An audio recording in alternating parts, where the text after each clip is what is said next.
In this video, let us learn how to sort worksheet tabs in numerical order in Excel.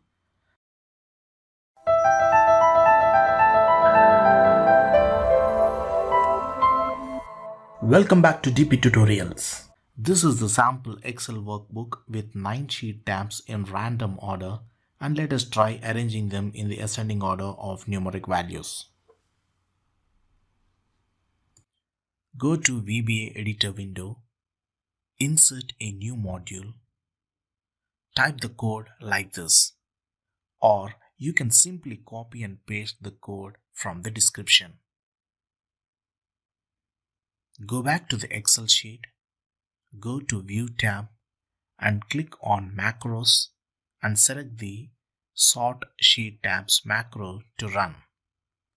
You will be prompted, click on Yes to sort the sheet tabs in ascending order and click No to sort in descending order.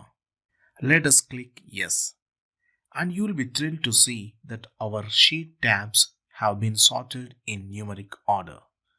Friends, this is very simple, right? And please remember that this code also works to sort the sheets both in alphabetical and alphanumerical order. So friends, this is all about sorting worksheet tabs in numeric order in Excel. I hope you have enjoyed this tutorial. If yes, please give me a like, share and comment. For further more interesting videos, please do subscribe dptutorials.